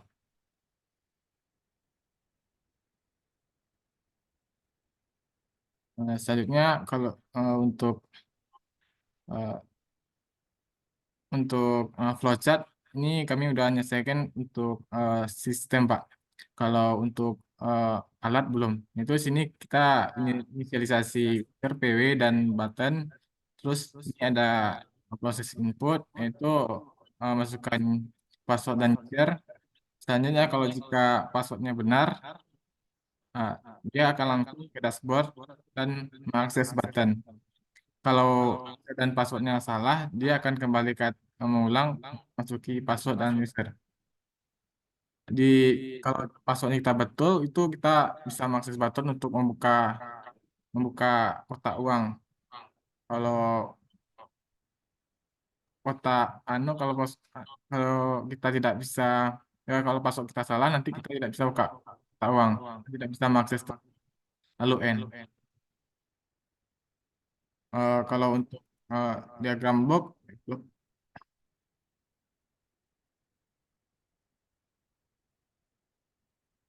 berikut diagram blok di kanan kami Pak.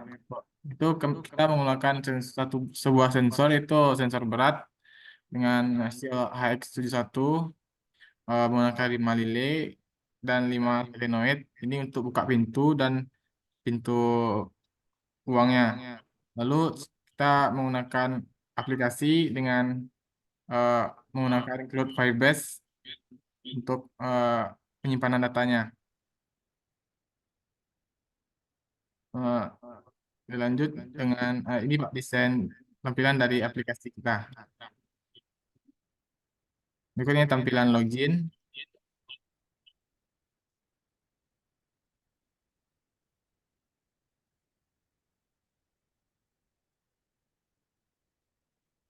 Nah, ini tampilan dalamnya Pak. Di sini kita menggunakan kamera.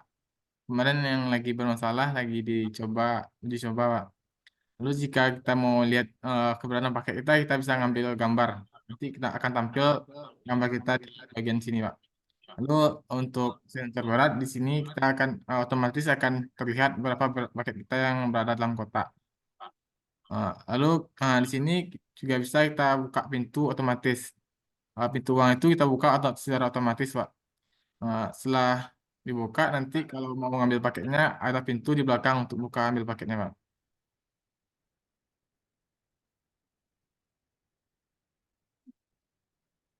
Itu tampilan dari aplikasi kita Pak.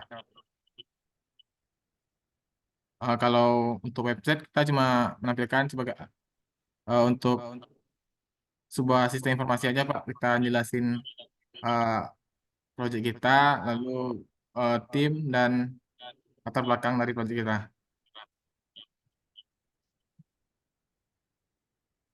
Kalau ini Pak gambaran kotak paketnya tapi belum selesai Pak. Ini lagi nunggu komponen nanti kita sekalian masang. Ini ada juga dokumentasi pas kita bikin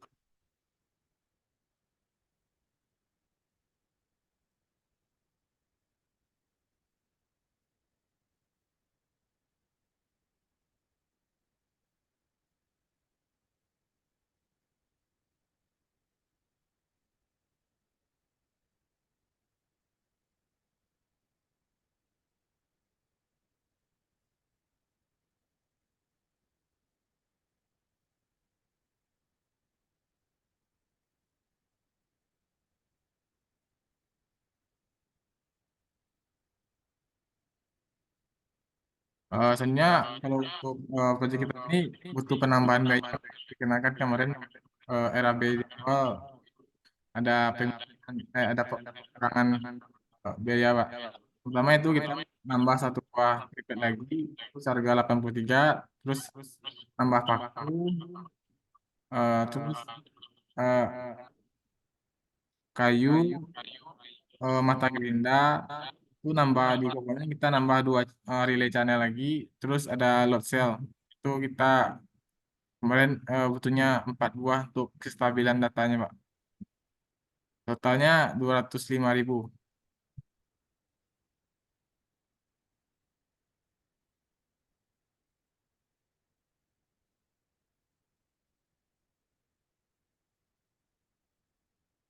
Mungkin hanya itu dari kelompok 5, Pak. Oke, siap. Terima kasih Mas Rozi. Oh ya, untuk sensor load cell-nya itu sudah bisa bekerja belum Mas Rozi? Eh, Kalau Lobster kemarin belum kayak Pak. Soalnya firmware-nya lagi mencoba codingnya Pak. Oke, berarti tetap belum bisa ya untuk load cell-nya ya. Iya Pak. Oke, tadi di situ ada aplikasi sama ada website ya yang untuk menampilkan informasi. Iya Pak. Nah, itu di aplikasinya ditampilkan juga belum? Apanya Pak? Jadi tadi kan ada website untuk menampilkan informasi-informasi tadi. Iya Pak. Nah, itu di aplikasinya sudah ditampilkan juga belum? Kalau untuk website kita cuma sistem informasi Kak. Sistem informasi itu kita hanya nampilin data-data kita aja Pak. Kayak data tim sama informasi kelompok ini Pak.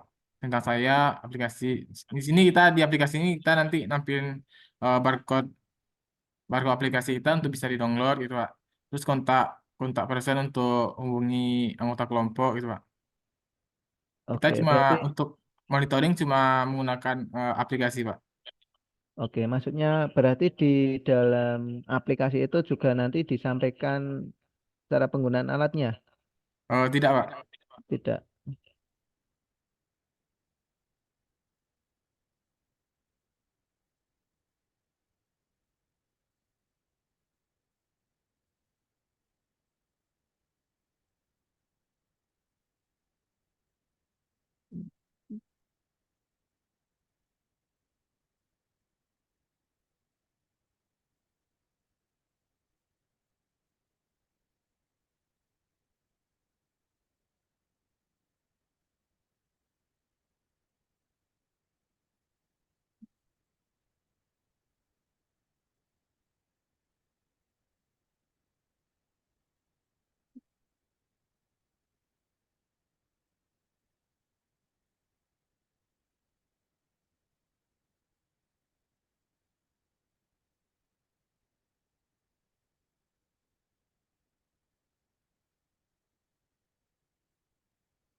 Oh ya Mas, untuk yang di aplikasi itu ada gambar buku itu maksudnya apa Mas?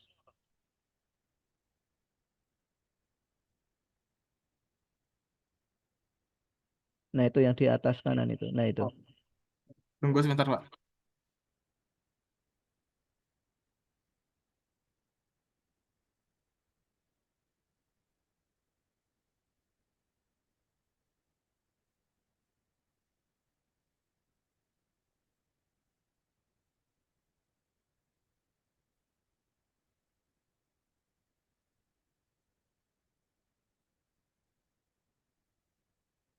Nah, itu sepertinya belum dihapus Pak. Kayak langsung dari pas kita bikin aplikasi udah ada itu gitu. Atau atau software kita lupa ngapus atau wah. Oke, siap.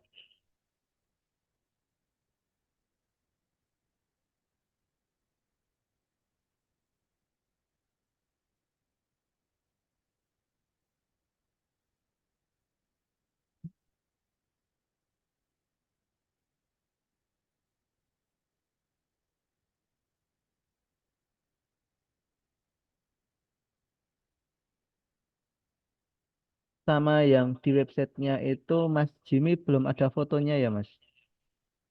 Nah, nanti bisa ditambahkan dulu. Iya Pak. Di website udah ada Mas ini ya Pak. Sebentar Pak, saya coba bukain websitenya. Oke, siap.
Apakah website udah kelihatan Pak?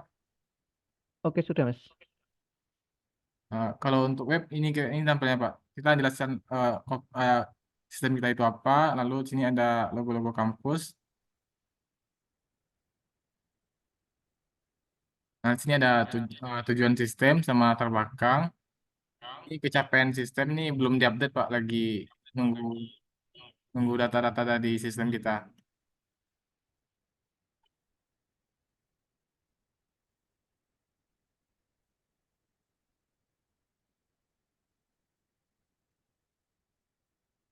Nah, sini Pak, kayak data kelompok kita kayak ada mentornya eh, jo- dan anggota-anggota lainnya Pak.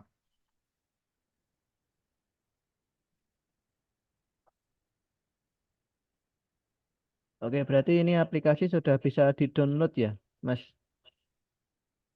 Kalau websitenya bisa diakses Pak, linknya udah kami taruh di Instagram kelompok. Oke. Dan ini kemungkinan nama nama kelompok kami ini diganti Pak, eh, karena kan kata teman-teman yang lain kata-kata ini cukup sensitif bagi sebagian daerah Pak. Oke. Termasuk di daerah saya itu. Iya Pak. Jadi kami kemarin nggak riset bahasa juga, jadi kami ambil aja ini kayak kopet kotak paket gitu Pak.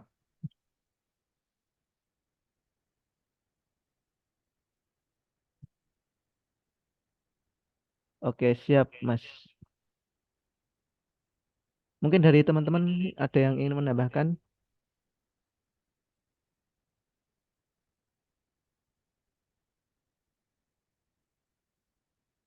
Baik, apakah dari kawan-kawan ada tambahan atau saran, masukan?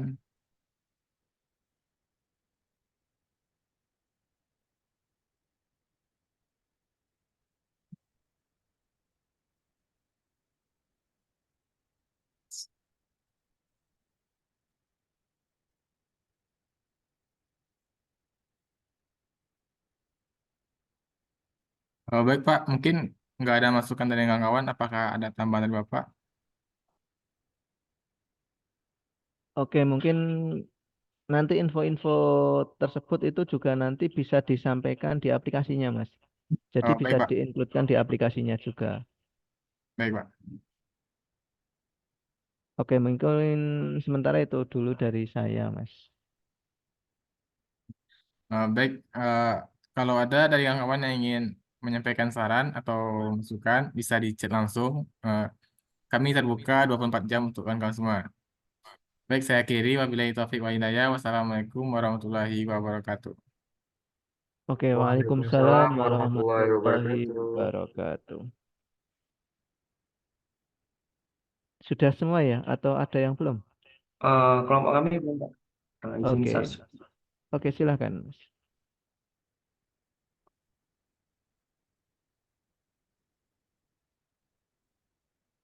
Baik, di sini share screen saya apa sudah terlihat? Oke, sudah, Mas. Nah, saya mulai. Assalamualaikum warahmatullahi wabarakatuh. Di sini, Waalaikumsalam warahmatullahi wabarakatuh. di sini kami dari kelompok DHDP atau kelompok 2 akan mempresentasikan dari progres kelompok kami yang berjudul Sistem Monitoring dan Kontrol Penerangan Jalan Umum berbasis benar. Untuk di perkembangan saya sendiri di sini saya sudah menyelesaikan dari kantor. Di sini untuk sudah di sini sudah menampilkan dan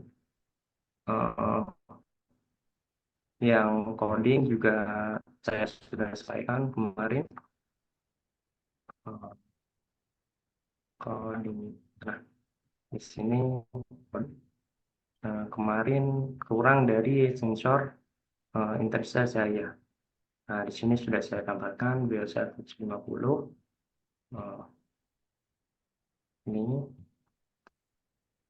dan juga saya sudah kirimkan ke dalam Firebase. Datanya sudah kirim di sini. Ya, yang untuk selanjutnya dari hardware. Nah, untuk hardware yang kemarin itu progresnya saya perhatikan untuk dimasukkan ke dalam box. Mungkin kabarnya seperti ini. Ini menggunakan ESP32 Shield atau expansion. Di sini ada sensor GPS, ini ada breadboard sheet, dan di sini lainnya, kemudian sensor tenggangan, sensor arus, dan di sini ada terminal blok. Di sini nantinya kita tinggal memasukkan di sini sumber L dan N, kemudian di sini ada lampu. Nah, di sini nanti saya sudah tambahkan stop kontak dan charger untuk menyuplai dari ESP32 ini supaya dapat mengontrol dari N. Kemudian untuk sketsa alasan bangun sudah dibuat seperti ini. Di sini nanti ada bloknya. Kemudian dari tadi papan yang si komponen tadi akan saya masuk dalam blok ini. Nah, kemudian tinggal di swap. Itu laporan progres dari hardware. Kemudian mungkin untuk yang softwarenya saya persilakan kepada Mas Ferry untuk melanjutkan. Baik, terima kasih Mas Arvin. Di sini saya akan menjelaskan tentang progres dari software. Mungkin bisa ke bagian gambar UI UX-nya dan website.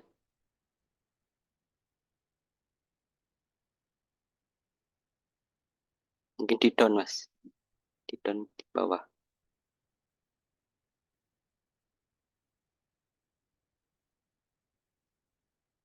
Bisa dibuka jumlah lampu dan deteksi.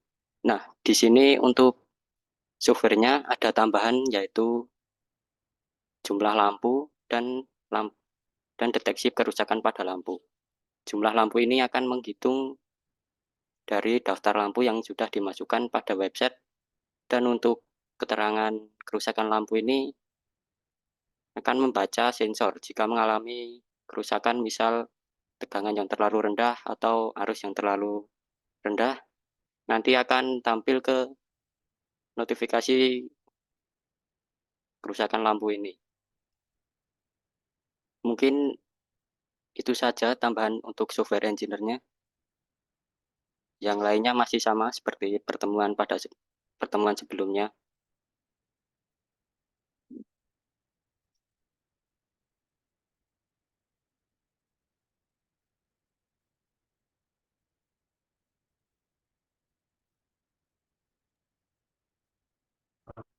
Baik,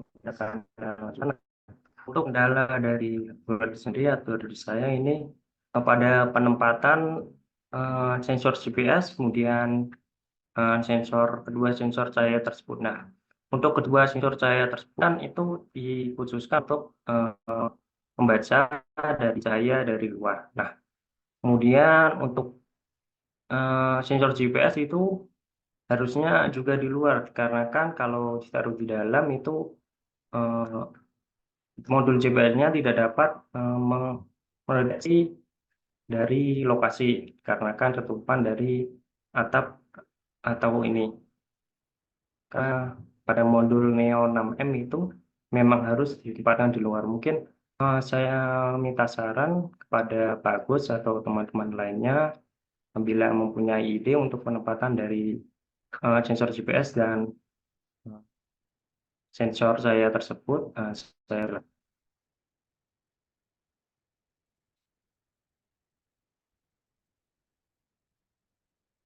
mungkin itu Pak dari presentasi kelompok 2. Selebihnya saya kembalikan ke Pak Agus. Oke, siap. Terima kasih. Oke, mungkin dari teman-teman ada yang punya ide tadi yang sudah disampaikan terkait dengan pemasangan sensor ya.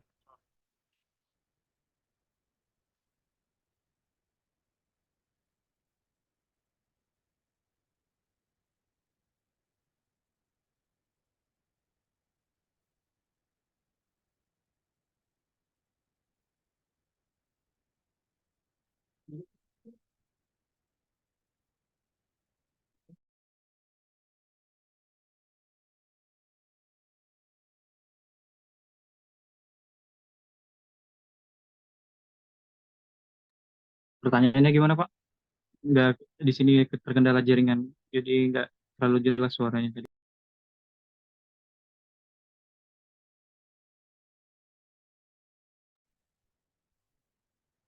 Oke, mungkin tadi ada permasalahan apa, Mas?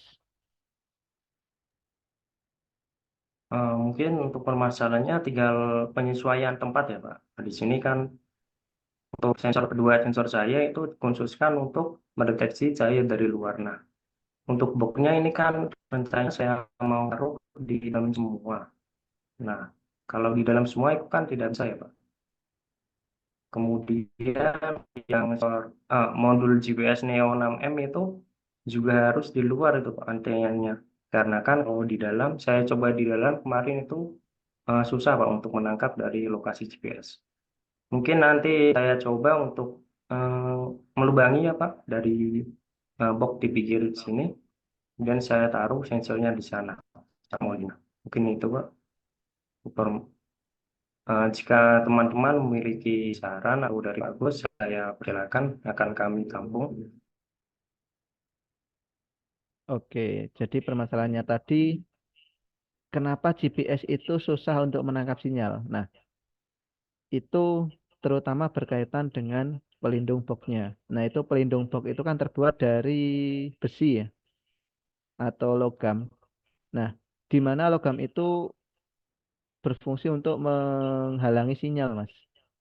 Jadi kalau misal boxnya itu terbuat dari semuanya logam, otomatis nanti tidak hanya WiFi, bahkan sinyal seluler pun itu tidak akan bisa masuk. Nah, kemudian terkait dengan sensor yang untuk mendeteksi lampu itu bisa nyala atau tidak, nah itu nanti bisa dipasangkan jadi satu dengan fitting lampunya. Atau kalau enggak, nanti bisa dipasangkan di pelindung box, cuman dia dikasih penghalang misal pipa atau sedotan atau apa.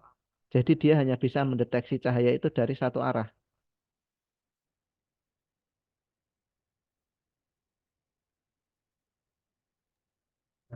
Ya, baik Pak, terima kasih atas sarannya.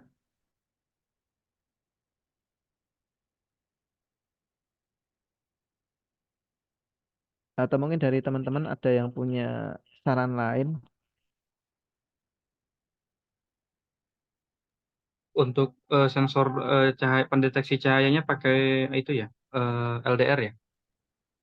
Pakai dua saya Mas, yang satu BH1750 sama LDR. Oh, kalau yang pakai LDR, menurut saya ya, kalau nggak salah LDR ada baca data flux ya. Buat baca data flux ya, data tipe apa ya, satuan dari cahayanya gitu. Iya loh, untuk Flux sensor ya. LDR sendiri saya menggunakan digital loh Mas, dari cuma gelap sama terangnya doang. Oke, oke.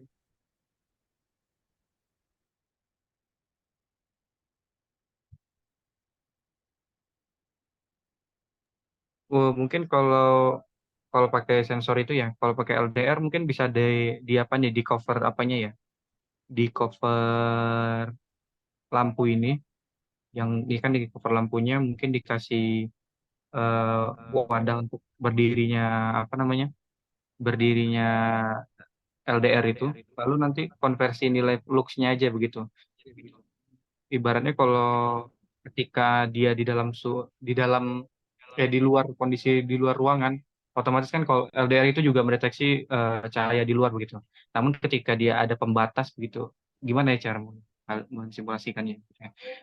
Setidaknya dia berdekatan dengan lampu begitu. Jadi cover yang ini pelindung lampunya itu dia sejajar dengan arah lampu begitu. Jadi perbandingan balik lagi nanti kita ada perbandingan data ya untuk menentukan apa nilai lux-nya tadi gitu. Jadi kita main di void loop-nya gitu.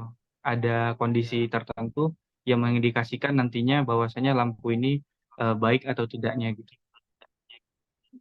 Bisa saja di cover itu dipasang LDR-nya. Jadi bermain dengan nilai lux gitu. Bagaimana ketika lampu ini hidup dengan ditambah dengan cahaya di luar, dia kondisinya seperti apa nilainya, di situ nanti dikomparasikan gitu. Baik, terima kasih Mas Aldi. Akan kami tampung sarannya.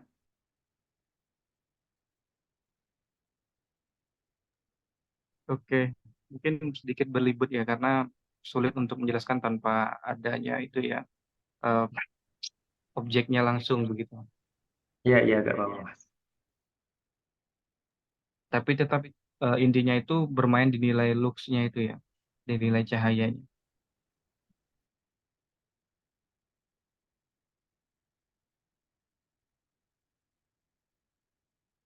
Atau mungkin gini Mas, kalau sensor LDR itu kan bisa mendeteksi dari segala arah. Nah, itu nanti bisa diganti dengan sensor fotodioda. Nah, itu nanti bentuknya seperti LED. Nah, dia hanya bisa mendeteksi cahaya itu dari depan saja. Nah, di mana nanti depannya itu nanti diarahkan ke lampunya. Jadi udara, cahaya dari luar itu tidak, meskipun itu ikut berpengaruh, tapi tidak signifikan. Atau kalau mau tetap pakai LDR ya itu bisa tadi diakali, misal di depannya itu dipasang selongsong atau apa gitu. Jadi biar dia itu cahaya yang bisa terbaca itu hanya cahaya dari lampu karena diarahkannya ke lampu.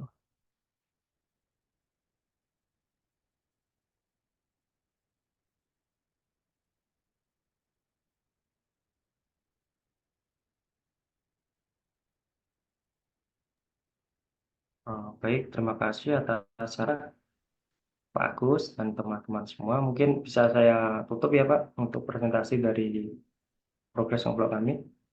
Eh, saya akhiri dari kelompok B atau DHT BIT. Wassalamualaikum warahmatullahi wabarakatuh. Waalaikumsalam Waalaikumsalam warahmatullahi warahmatullahi wabarakatuh. wabarakatuh.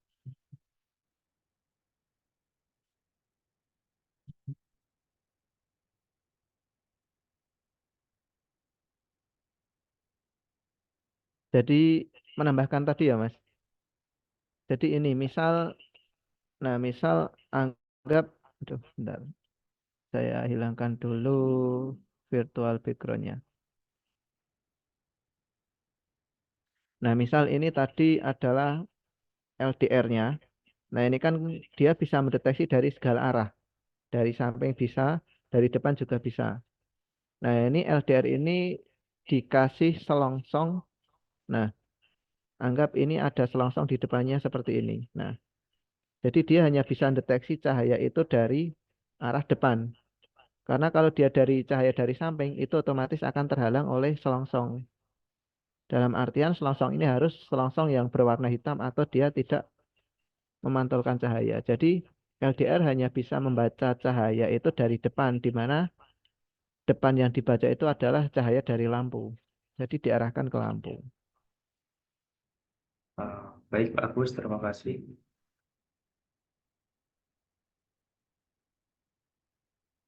Oke, mungkin dari teman-teman semua ada yang ingin disampaikan lagi?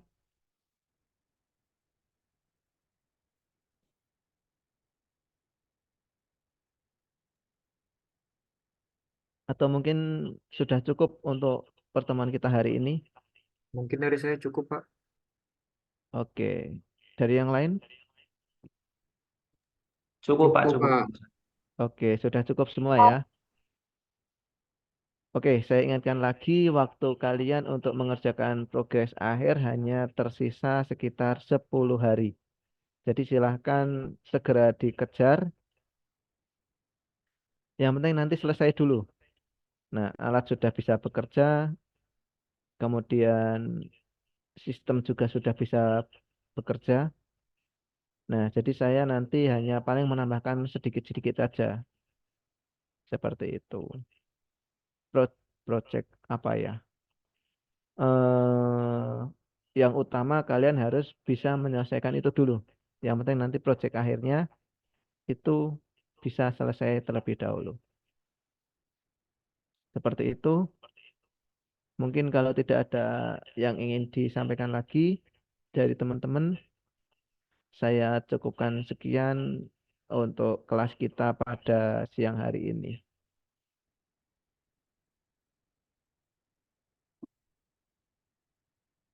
Oke, marilah kita akhiri kelas kita pada siang hari ini dengan bacaan hamdalah.